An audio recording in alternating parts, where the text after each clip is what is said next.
కాయలు వేపానండి. ఇదిగో ఇట్లా వేపుకోవాలి.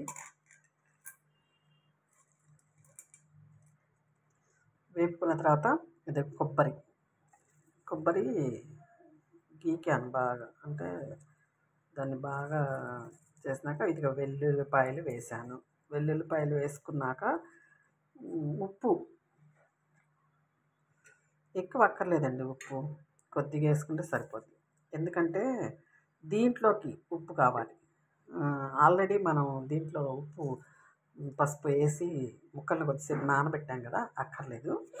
తర్వాత ఇదిగో కారం వేస్తున్నాం.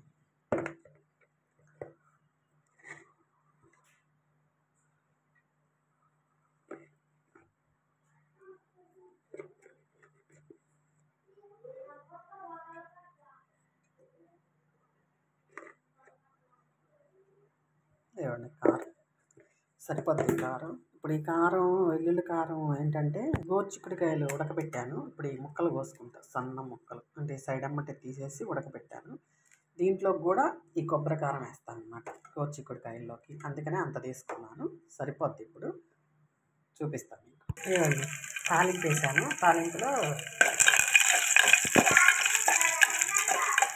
తాలింపు గింజలు, ఎండుమిరపకాయ, వెల్లుల్లిపాయ వేసాను. ఇప్పుడు ఇది కొద్దిగా వేగినాక ఇదిగో దీంట్లో ఈ కారం వేసుకోవటం.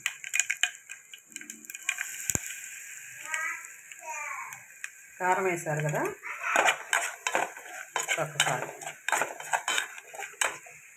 ఇది ఎండు కొబ్బరి, దాంట్లోకి ఇగో కాకరకాయలు వేసుకోవటం.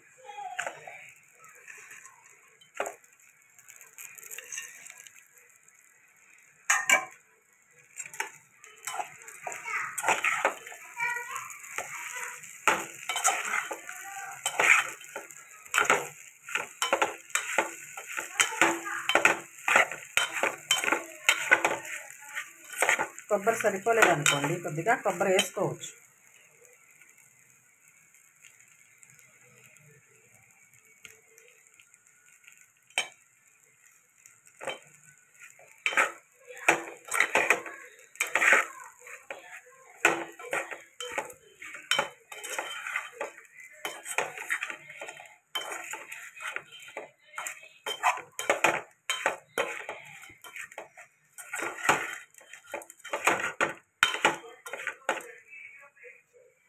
కమ్మటి వాసన వస్తుందండి.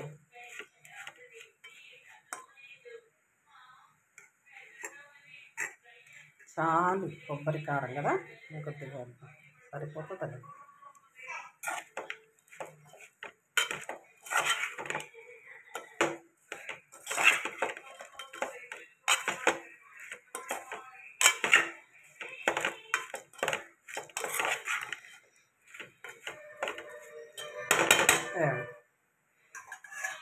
కాకరకాయ కొబ్బరి కారం రెడీ. చూసారు కదా, సింపుల్గా అయిపోతుంది. ఇది డబ్బాలో పెట్టుకున్నాం అనుకోండి, తినొచ్చు. మనం పప్పు కానీ, సాంబార్ కానీ, రసం కానీ చేసుకున్నప్పుడు కొద్దిగా పెట్టుకొని తినొచ్చు అనమాట.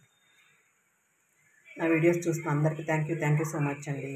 చూడని వాళ్ళు ఎవరైనా ఉంటే కనుక చూడండి, లైక్ చేయండి, సబ్స్క్రైబ్ చేయండి, షేర్ చేయండి, గంట కొట్టండి.